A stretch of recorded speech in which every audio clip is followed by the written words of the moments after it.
Hey guys, this is Pat Jenkins of On the Hill Media and voice of Fayetteville High Bulldogs Athletics. Make sure and subscribe to our YouTube channel, that's On the Hill Media. Make sure you hit the bell for all notifications. As we say, let's get it.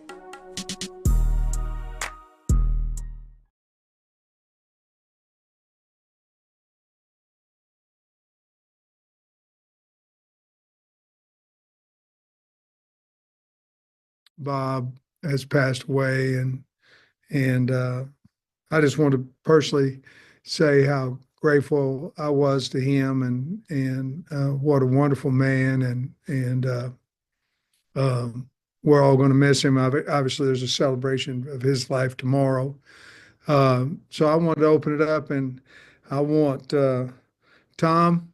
I'd like for you to ask, and representative of him, I'd like for you to ask the first question to me today. Okay, babe?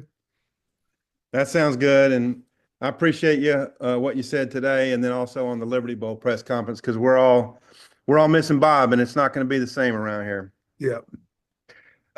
Just for starters, can you tell us about the roster transition? You had a bunch of guys, and then you've been losing some in the portal too. What that's been like for the last week? Well, it's been a lot of decision making. You know, the portal comes two different ways. It comes by guys wanting to explore opportunities to go play somewhere where maybe they're not able to play here. There's the first one. The other one is financially. Obviously, they want to explore what their opportunities may be somewhere else financially. And then us as a staff, we've got to make all those decisions on whether the financial asking price is what we determine the value of the player is. And if it is, then we try to keep them here. If it's not, then obviously we wish them well. And if it's strictly about the financial piece, then we know at that point we'd be out of it. I do want to be very specific here. We have money. Our donors have been very good financially to us. Revenue sharing coming up here in July. We have money. We're not losing these kids because we don't have money. We're losing them because what our value is per to what maybe they can get elsewhere has been at times substantially different. We were a 6-6 football team, and we've got money, and so we need to use it wisely. We have 29 visits already set up coming out of the portal. What's hard, I think, probably on the fan base is that we know more about who's in the portal than probably anybody does. The availability of us getting them. And welcome and drive here to Cmacs Southern Kitchen, located down here on 2190 MLK Boulevard in Fayetteville.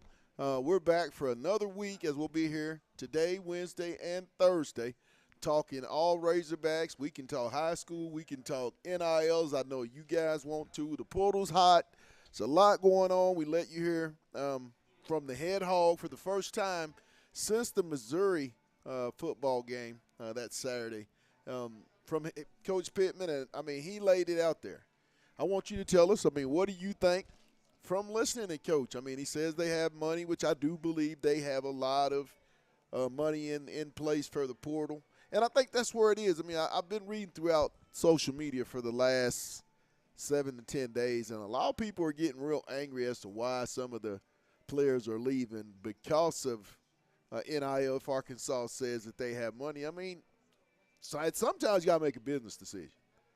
If the team that you have can't get you over a 6-6 hump, I mean, with the way that this business is now, and it is a business, you got to save your money and try to get the best players. I mean, you have to and I just heard my co-host Demetrius, who we're talking about next year's schedule. You got to go out and get the Jimmies and the Joes that are going to be able to handle that schedule. That'll be able to take you from 6-6 to maybe that 9-3 threshold next year, or maybe a 10-2, and can put you in situations to get better bowl games. If not, get into the playoffs, at least become a very formidable team in next year's season because, I mean, make no mistake about it.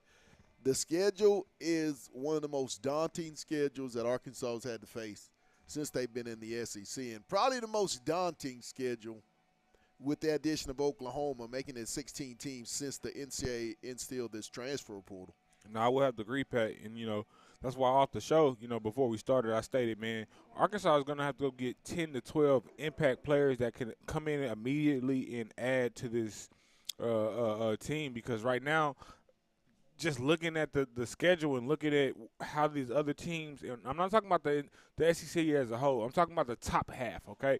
When you talk about the top 6 teams, they're only getting better because you're seeing the top players from other outside conferences want to come compete for a chance to play in the playoffs. And we see you come to the SEC, you're probably going to have a higher probability of having a chance to play in that conference with, 3 to 4 teams being able to get a spot in that playoffs every year. It is so important that Arkansas do what it needs to do at a high level in that transfer portal. And Sam stated that on last Thursday when we had media access to Coach Pittman. I mean, everybody knows if you don't get it right in the transfer portal, you're really going to suffer. I mean, look at the Heisman Trophy. I mean, and look at those 4 guys that were there trying to get that award. None of those guys started at a Power 4, Power 5 school. I mean, they were all transfers to their schools and had the success, So it goes to show how big the transfer portal is, and the reason why you feel so good about it is all of Arkansas's all-conference players were transfer portal guys. I mean, the top receiver in the SEC came to Arkansas as a transfer portal. He was at some of those smaller schools. So, and I get a lot of people, and you see it on social media, don't pay attention to where these kids come from. That right now does not matter because half of these kids that are coming out of the portal – had it not been for the transfer portal when they were juniors and seniors, would have already been at the Power 5 level. So don't look at all that stuff. I mean, go watch the tape and you be the judge. Can this kid realistically play in the SEC? And 9 times out of 10, not just Arkansas, but everywhere, those small school kids are making the biggest impacts. Yeah, but, really when you go in and do your research, these aren't random kids coming from different universities. These are usually young men that maybe had situations coming out of high school, right. And a lot of these guys are still, trickling from that COVID year where they got lost in the sauce and almost had to go to smaller division schools just with scholarship numbers, not being able to go look at universities, coaches not being able to contact and not really understanding what they were going to be able to do going forward. So, again, I think, these aren't random young men that they're going to find. These guys are still 3 to 4 star guys coming out of high school or either came from programs that, again, when you look at Andrew Armstrong, he comes from DeSoto. That's a renowned program in the state of Texas. So these aren't, again, anomalies where they're just reaching out and grabbing kids. No, they're actually having to do a little bit of recruiting and understanding what kind of stock these kids have come from. Do they have good parents? Do they come from winning programs? Did they play in a conference that was competitive that could translate to the SEC? So, again, I think evaluation is the most key component right now when you're talking about that transfer portal, not just the eye test of saying, hey, this kid had a good, year because, no disrespect, but June Kodge, I expected more from him when you look at him being the defensive. Exactly. So it's not always, hey, this kid was X, Y, Z in the conference that he came from, but what was his potential? What's left still in the tank?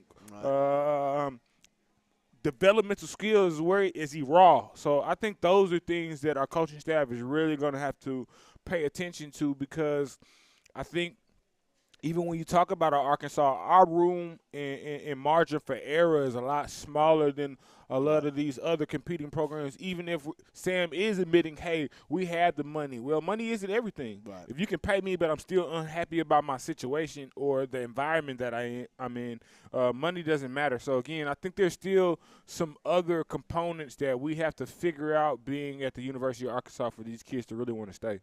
I think all of it stands to be true, but I do think the biggest component, in this year with the transfer portal, and not just Arkansas, but college football, is about securing that bag. I mean, this is going to be the last year when the stipulations come in and hopefully they get in April coming up the revenue sharing portion of college football taken care of. You won't see a lot of these programs going out and really actually paying for play. I mean, that's what this is. You're absolutely buying players, not for education, but for athletic reasons to come to your school. And every kid's going to do it. I mean, hell, who wouldn't do it? I mean, if you've worked your tail off, you're a D1 athlete, and you think that you have a value, you have the right 100% to go out and seek the program or whomever organization believes that that value is worth paying for. I mean, and a lot of people may get mad, and it is what it is. But until you are in that situation, it's really not fair to cast judgment on these young men for doing what they feel is best for themselves and their families. I mean, there's more to it when these young men are at college.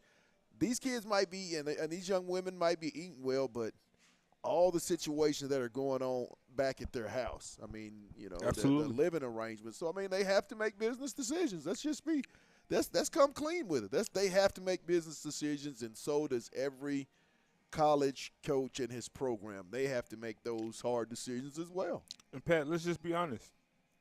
This stint of some of these young adults, male and female, the next 4 years will arguably be some of the most money that they have the opportunity to make.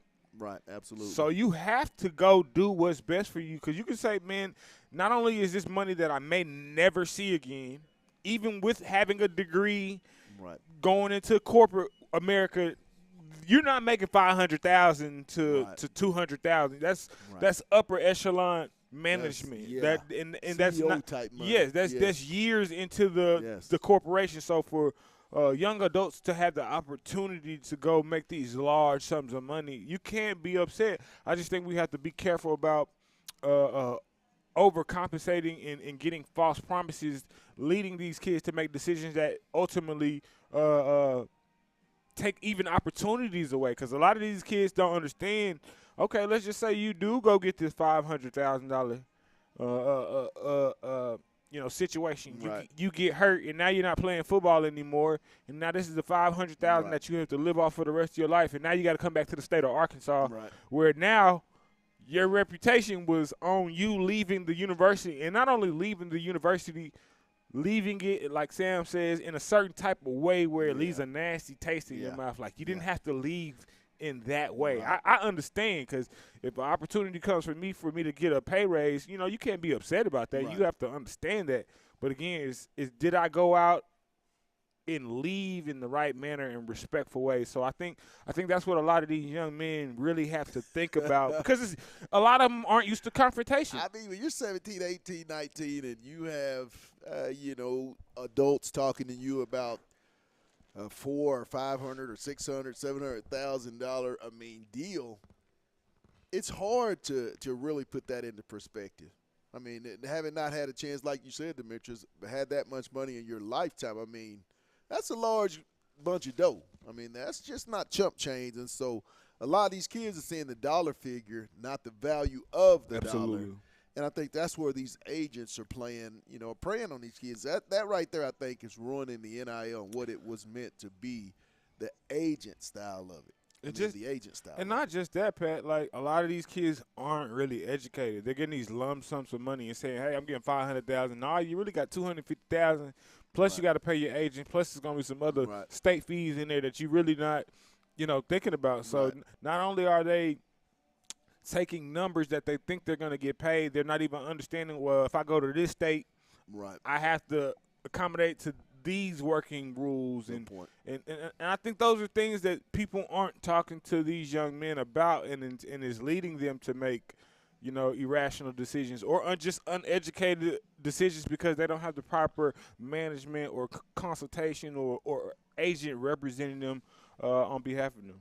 And we're going to take a real quick break, but while we're at a break, we're going to let you hear more of what Coach Pitt had to say on our Thursday media availability. And then we'll be back, because is it okay? I mean, how do you feel about transferring in the conference or whatnot? I mean, is that a good thing? Is that shady?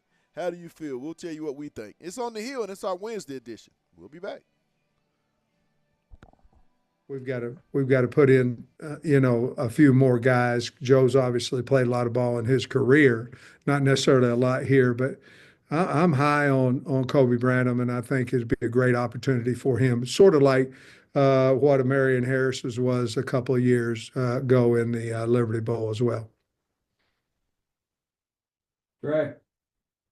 Yeah, Coach, you kind of mentioned that you didn't think the portal was going to be a big a deal for y'all. As the price has been more, I mean, there's been like probably a dozen guys that probably didn't have a playing future here that have entered, but several guys obviously that either play or I know you guys really like. Has the prices that you're hearing and stuff been more than what you anticipated? Yes, a lot more. So I think at some point, Trey, we had to decide, are we going to pay a whole lot of people, or are we going to pay a fewer number of people more money? And that's kind of where we went in that. But yet, to answer your question, I think, Trey, to be honest with you, when the word revenue sharing came out, I think that drove the price of doing business 4 and 5 times what it may have been even last year. I mean, it's got to be frustrating though to see like guys that you consider core players visiting in-state or in-conference rivals, Ole Miss, Alabama, LSU, and such. Like, I mean, Luke has and Kudus and all those guys. Yeah, it is, and I'm sure it's frustrating to them whenever we do the same, But it just comes down to a staff decision on, are we going to be able to improve our team from 6-6 if we give this one, the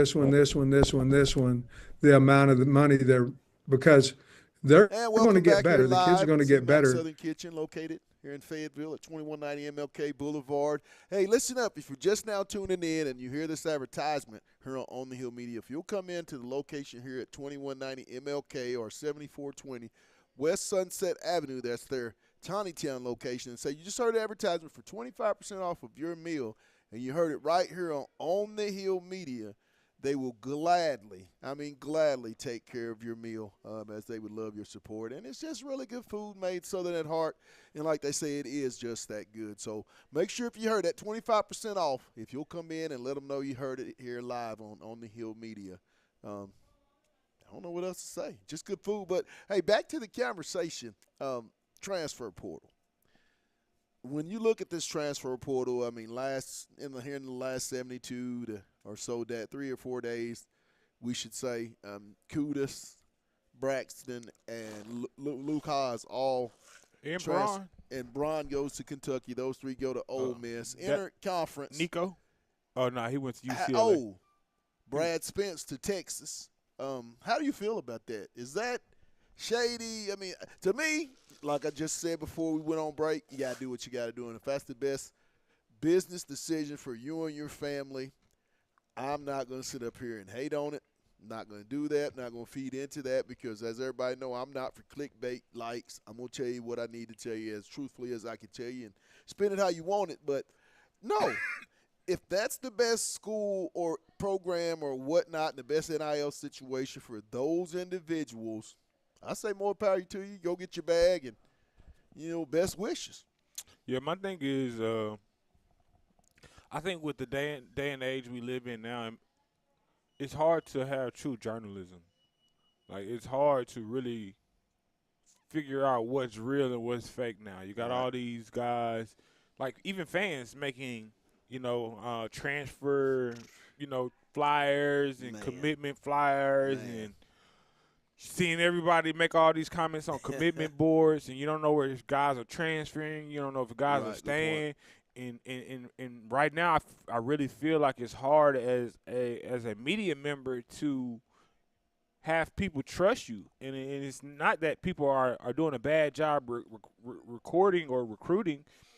To me, it's just you're dealing with young men now that are making decisions that you didn't have the choice to make in the past, and now there's so many options where you don't know what these young men or young women are going to do from day-to-day basis, just depending on what situation. Right. They may wake up and have an argument with the head coach and are ready to leave the next day and not understanding, like, that's part of having a relationship with your boss. Yes. There's going to be disagreements. There's going to be misunderstandings. But I think now because you do have all these options to leave or transfer, that it makes it very, very difficult as a media member to really just report on what's going on, because there's so many different revolving parts to it.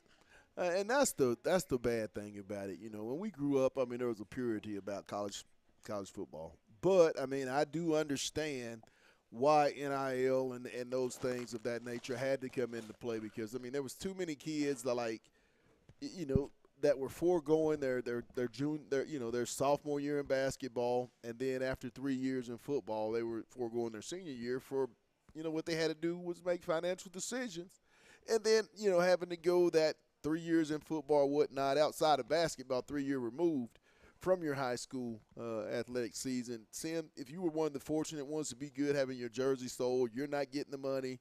I mean, I get all that. So I understand why NIL had to come into play.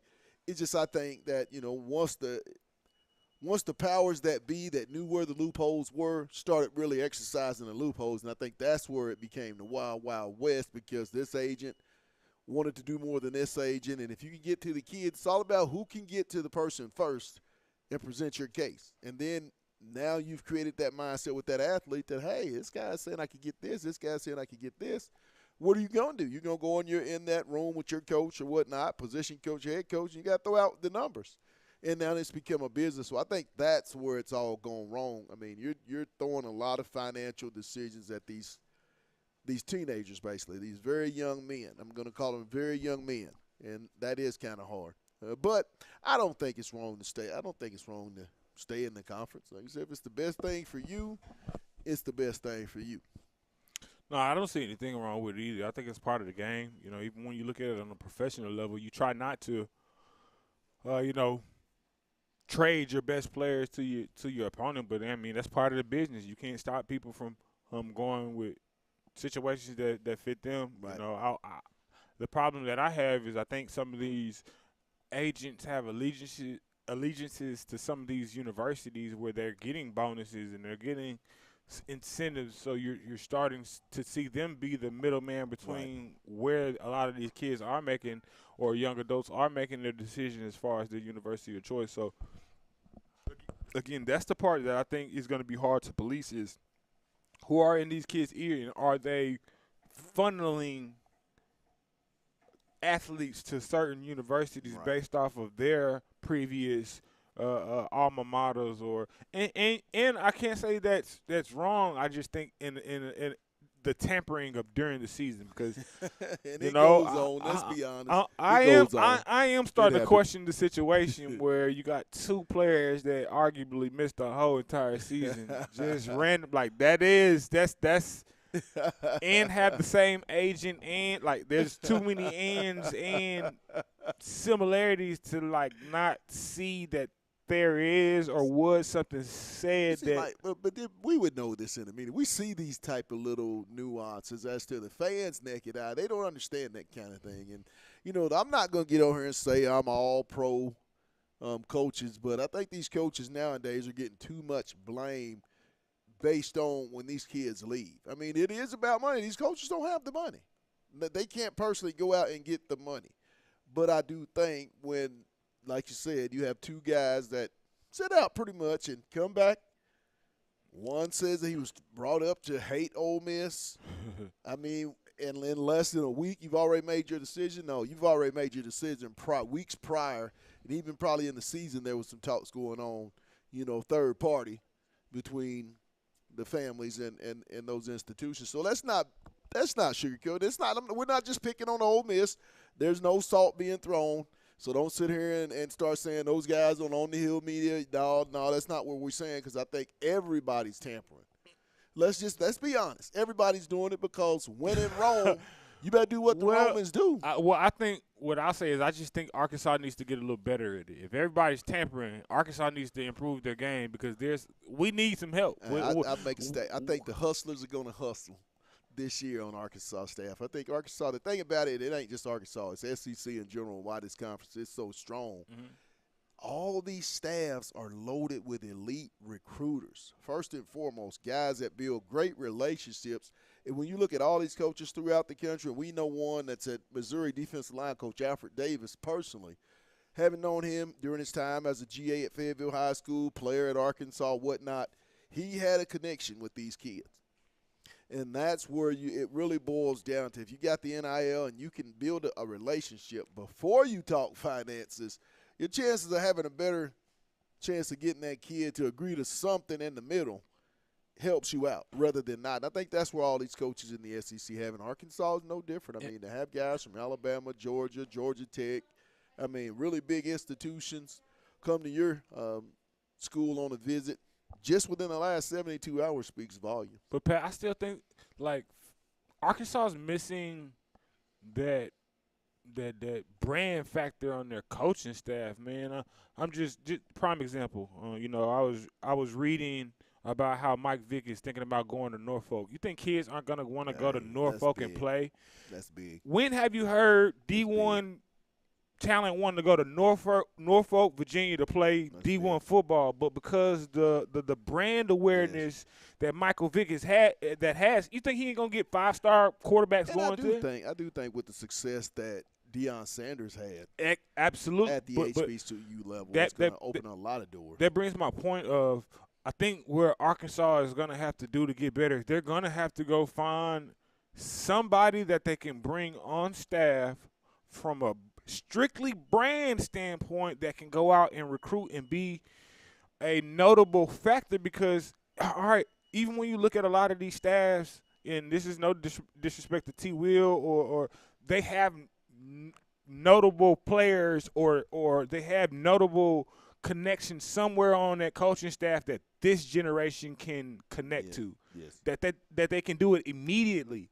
That's why, again, Colorado looks so attractive, because when you say Deion Sanders, and he has just a staff full of former NFL and not players. only that, just think about what Travis Hunter is going to do for him now, because now he can say, I've had the Heisman, and I think that's the second Heisman ever at the University of Colorado. But not only that, you got to think this young man is one of the most influential athletes of the time right now. Yes. Not only from his play on the field, the Colorado Buffaloes in the SEC. But look, not only through his play on the field, but his internet presence. Yes. So look how easy it's going to be for Deion to recruit. But that again makes my point of Arkansas has to figure out how to brand, because I think they have it on the basketball side. When you say when you say Calipari's name, every kid from I'll at least say 2005 to now knows some player in the NBA that Cal coached. Yeah, and you would have to say could even be back even further than that. Absolutely. I mean, this guy, everywhere Cal goes, he wins.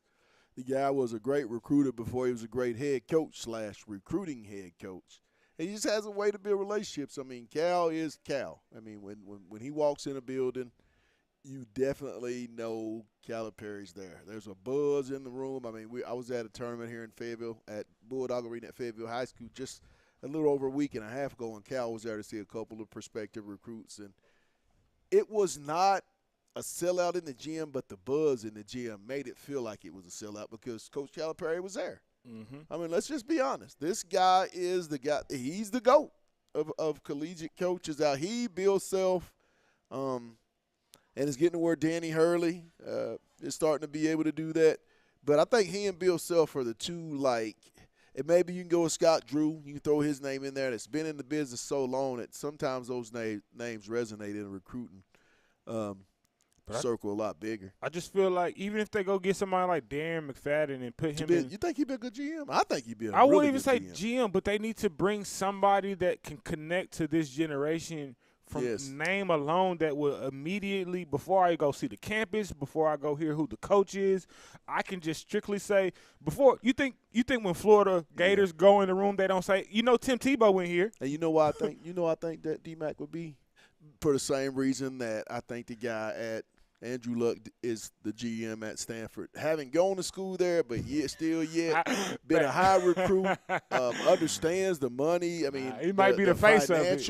might let him be the face situation. of I think Darren would be able to talk to the kids, and because I think coaches need to coach. I don't think coaches need to be talking about money or anything. I think the coaches need to be coaching. I think there needs to be a middleman. I think Darren would be able to, hey, what are you and shoot it to these guys. Pat, hey, it ain't worth all that. I think Trey Flowers would be a good guy Trey right Flowers now. would come to mind. I think even I still say Raleigh Williams would be a really good. Well, I'm even candidate. just saying that face that you can go out and put as the face of personnel from a Yes. recruiting standpoint, that you can say, even when you look at Trey, you can say, man, I got 2 Super Bowl rings with the Patriots, but my foundation came from the University of Arkansas. You have to have somebody that you can put out on the platform to say, hey, look what I've done. And they understand the financial world of Absolutely. the NFL. When kids come in there, I mean, they know the positions that are getting paid, the top dollar of what the amount and the value is at these positions at the highest level. So, and then I think that makes the kid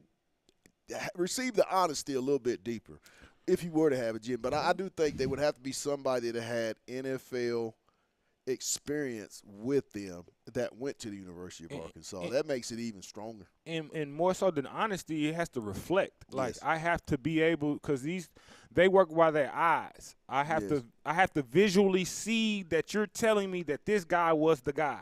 Because if not, I can go to any other university and pull up 10 names where these guys Because were the guy. general manager's going to have a great evaluation team, and now you have You're going to have to. You have to have what you have to have. And I think with everybody now going into the general manager and those scouting teams in college football, there's no time to wait. I mean, it's something that is just now touching base, and you got to get out in front of it, and before it grows the legs that you just can't. I mean, that they just swallow you up. I think Arkansas will, by this time next year or before we get to fall camp, I think Arkansas will have a GM in place. I firmly believe that. I think every school in the SEC will have a general manager in place, because you don't want to have Texas and Tennessee and Georgia with these, and you don't. That's going to put you way behind the curve, and you'll never catch up with the way all this stuff is about to play out. No, I agree, Pat. And I think because Arkansas is already behind the curve, they have to start jumping out in front of things. You can't wait till you see other universities have a GM and know that that's where it's going to wait to say, oh, well, Alabama has one. Oh, Texas has one. Oh, such and such has one. That's why Arkansas is always behind the 8 ball, is because we wait till a trend is already a factor in the SEC and then try to jump on board like, hey, that wasn't the way we did it in the old way, so that's not the way we can do it until we see everybody else do it. But again, because we're so behind, we have to be innovative about how we adjust to this new landscape, because we're in a time where there's so many open rules that we just have to be creative about the resources that we have. And we keep talking about Walmart. We always talk about Jerry Jones. We're always talking about Jimmy Johnson and all these resources, but you never see them utilized in a way that makes Arkansas attractive. And then we're wondering why, like, hey, why kids don't know about the University of Arkansas, or why when you say this place, it doesn't ring a bell. People got to stop comparing Arkansas and Ole Miss. Ole Miss did make a financial decision. They are tired of losing. They've decided that whatever it's going to take, they're going to buy in, be it through people helping with the NIL or whatnot, donors. It does not matter. Ole Miss University has decided. That's why they're having so much success in this transfer portal. It does not matter. Ole Miss is trying to get in the playoffs and win a championship. You have to, at some point, make a financial commitment, and I think that's where Arkansas. I think that's where the money that we have, because there's a lot of money in this state. There's a lot of money in Northwest Arkansas. Let's be blunt about that. I think now they are realizing that for Arkansas to take that step, and take the step they want in football, and be proud of a program and be proud to have their logos in the stadium, you have to pony up a little bit. As Sam said, some of our donors have been very generous. They're going to try to buy it. They're going to try to get better through the portal. So Pat, now that leads me to my next question. If Sam says money's no longer the problem now, our donors have been good to us. We have X amount of money now. Now, what is the excuse to not see this program win more than 500 I think you go through this portal. games. I think you can have a real good assessment as to where this program's going after next year, because this is the last year that you can get those big numbers in NIL, but you can't miss. I mean, this is the most important portal class. But what I'm saying is football. if he doesn't get the portal class, because now he says he has the money, what is the excuse now? Because now it gets to a point where you say, well, maybe this just isn't the coaching staff. If you're telling me we have the money, you're telling me this is the coaching staff, you're telling me all these things now that you've been given, that you've asked for over now. What, this is going to be Sam's 6th year? Yeah, year 6 going in. This is year 6 now. Yep, coming up. Yeah, This will be year 6. I think if he doesn't do it, I mean, after year 6 and they've given you finally the money that you say you've needed, then there's no excuse. I think Arkansas, me personally, not being a homer or anything, just speaking and knowing what I know out of the portal, I think they're going to do really well. I think when it plays out, Arkansas will have signed through the portal better players than what they lost out of the portal. But do you think that – yes. I think Arkansas has, the ones that I've been in, I think Arkansas has about a possibility of 15 game changers in this portal. But Pat, that's not even – we got better than last year. I would be wrong to sit here and say – I think they'll be better on the lines of scrimmage. Well, I think they'll be better at but to me, it's not about getting better. It's will our record reflect us getting better? Because I think through this portal, I think Arkansas will be 3 games better than they are this that's year. what now that's what I'm now we're talking now because we're done talking about, oh man, we look better. Yeah. We're getting No, if you're these getting are the better type of players if you're that getting you better need. and you're still at the bottom half Right. No, of I the think these are the SEC. type of players that you have to have. I mean, if you get portal players, they got to be game changers, and especially in the SEC. You got to get game changers, not marginal players, not what ifs. We hope they develop. I mean, these guys got to walk in here and be game changers. And I think with the way they've started in the portal, getting some of the elite number 2 guy in JUCO, number 1 corner in the country in JUCO, then being able to get a guy to Oregon that they came down to. It was Oregon and Arkansas for him, big-time 4-star All-American kid out of high school on the offensive line. They were able to get a receiver that's very familiar with Bobby Petrino's offense. I mean, if you were at the Arkansas-Missouri State game 2 years ago, this guy was a nemesis for Arkansas's defense. They had a big game. And they were able to sign, cornerback out of Oklahoma, starting cornerback. So the players that they're getting are guys that are impact players in their other conferences. I mean, they're bringing in all-conference guy selections and freshman All-Americans at their position. I mean, these aren't guys that you're hoping. I mean, it's throughout their college careers, they've shown the body of work that they have been very successful at playing this game. And I think Arkansas, if they can continue to close the way I think Sam feels that they can close and this coaching staff, I think they're going to be 3 games better. I think they'll have the talent to go 3 games better. Because, Pat, I know everybody always wants to, hold Prime to a high standard, but to me, Prime has changed the game as far as what we should expect from other coaches. Right. How can this coach from a HBCU that y'all say has no experience, doesn't really deserve to be here, in 2 years, the same amount of time it took him to change Jackson State, he goes in Colorado and does the same thing. And now we're talking about a coach that has 6 years. Right. I understand totally 2 different conferences, and I'm not even saying Sam doesn't deserve to be here, because the expectations and the environment and the things that he had to endure are totally 2 different situations. But I'm talking about the length of time now. Because, again, if we're saying it only takes 1 year to change your program out of the transfer portal, it's gonna be a hot seat next year for Sam. So I just think it's just the conference. You said it. I think it's so harder when you look at how Oklahoma looked and has looked since before they got into the SEC. I mean, they were one of the powerhouse teams. Everybody thought that talent was top 5 talent. But then you get into the real conference. I mean, I don't think Oklahoma – I don't think Ohio State would dominate I don't think Oregon would be undefeated if they were in the SEC. I mean, if you can win 8 games consistently in this conference, you have a very, very good football program. If you get to that 9, 10, 11, 12, and things of that nature, you have an elite – you're living a very surreal moment, and you got to live in that moment. I mean, this conference is unbelievable. Are we talking playoffs or not?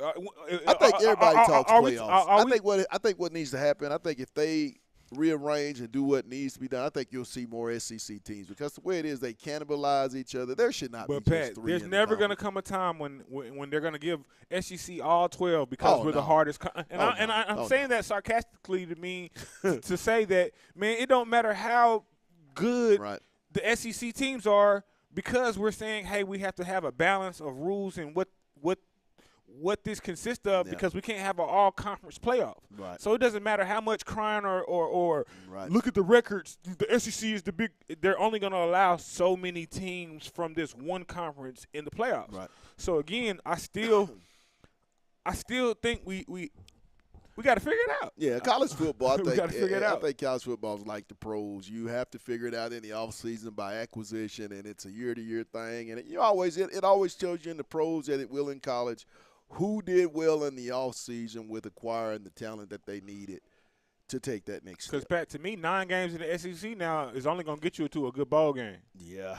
Yeah, that used to be once upon a time going 9-3. Yeah. That would be 9-3. Yeah, 9-3 used to be a good record in the SEC. Yes. That's a mediocre. That is a mediocre with record the way now. the structure is with that's the playoff, a mediocre. I mean, but that's what I mean by like. See, that's gonna hurt when you think about it. The non-conference schedule for the SEC because now. No. You're not going to want to get that big heavyweight for a chance. If you lose that game, then you have to think you're going to get knocked off twice going forward in the SEC. I think that's have 2 losses. That's part of adjusting to what we're saying and understanding the times. If you know you're finna go through a gauntlet during the rest of the year, why would you schedule a gauntlet of? I think that's good. I think with that pressure, I think not only SEC, I think every conference is gonna hamper the non-conference games if. Nothing gets changed because you're not going to want to play a non-conference game, and then if you get beat twice in your conference, now you're a 3-loss team. So I think it's going to go a lot like basketball, where you had the challenges. Yeah, that's why you're going to start seeing the Power 5 or Power 4 conferences, and then you're going to say, well, since we're complaining about who plays who. The 4 best teams at the end of the year get the top 4 Well, seeds, not even that. Go from there. Now you're going to say, okay, the Big 12 is going to have to play a conference. Your non-conference is going to be this conference. Just like basketball, where you got the SEC versus Big 12, the SEC versus ACC. That's where you're going to have to. You can no longer schedule these FBS schools. Before we go real quick to talk about basketball. The total domination in this conference. I mean, if you're not excited and you're a fan of SEC for SEC basketball to start, my goodness, it's looking a lot like football now. Man. I was looking at the overall records of some of these teams, and you're talking about 16 teams. Over half of them have at least, or more than half. I think over 3/4 of them have at least 9 or more wins already in their first 11 games. I mean, they're totally dominant. I think the record was like 134-20 as a overall 16-team conference. I mean, you got 3 undefeated, a couple 9-1, 10-1s, a couple 9-2s. You got 8-3s. This SEC basketball conference, I can think, will probably be, as long as I've covered this sport, the most competitive. In all my years of covering SEC basketball, I think this year will probably go down without a doubt as the most competitive league I've ever covered, top to bottom, from 1 through 16. I'm excited. I think the coaches is what really a lot of goats in this league. Man, I hate to go back to football, but again, this is why who you hire as your head coach is so important. Because when you start having a league full of notable head coaches' names, that's the difference from recruiting. And at the same time, all basketball's had a lot more success over the course of time. They've been more relevant here at the university than Mike the Anderson. football program. Mike Anderson was at the same university that Cal was at, but Cal is going to elevate the recruiting to a whole nother level. And I think as much as I hate to give this guy credit, Musk did a little bit to take it to another level. So I think you had to go get a name that could even because it reaches a cap point where it's like, okay, if you don't have at least this level of brand shit, there's no way you can surpass these guys because their reach is better. People still question Cal, which I'm not a question. I think this guy's a hell of a coach, and I think he's going to prove that during his 5 years here at Arkansas. Because I do think before Cal leaves, he's going to make it to a Final Four. He'll do what he needs to do. He'll have a chance to win a national championship. I mean, this guy's always going to have some of the elite players. I don't care if it's portal or high school. or JUCO. Cal is going to have some of the top players in the country year in and year out, and that's been proven over his course of time. This isn't just fly by night. He's done it at UMass, Memphis, Kentucky. He'll also do it here at Arkansas. Point blank period. And back when Pittsburgh, in their heyday, when it was Pittsburgh, St. John's, Georgia, back in my early days, Cal was on the bench in a top assistant role for the Pittsburgh Panthers when they were very competitive. So, I mean, it's just his nature. It's what he does. But, hey, we're going to give a shout-out and a thank you to our sponsors for today's show.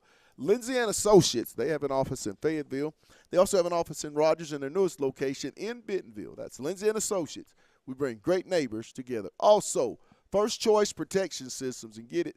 If you're a veteran, they will honor the veteran discount. So make sure and reach out to all our friends over at First Choice Protection Systems for all your security needs. Also, Fayetteville Glass. They're located at 1725 College Avenue. They're family owned since 1947. That's Fayetteville Glass, not Auto Company, Inc. And lastly, right here where we're at today, we'll be here Wednesday and we'll be here Thursday. Cmacs Southern Kitchen with a location at 2190 MLK Boulevard and also to 7420 West Sunset Avenue. And before we get off here, if you've just tuned in or you were listening, if you come in to one of those locations here in the Fayetteville locations or either the West Sunset in Town, 7420, and just let them know you heard the advertisement for 25% off your meal. And you heard it on the Hill Media. They will gladly take care of it. It is Southern at heart, and yes, it is just that good. For my producer, D. Johnson, and myself, we'll see you on Wednesday. Y'all have a blessed one. And, hey, it's talking season live from on CMAX Southern Kitchen on the Hill Media. You know them last words. Let's get it.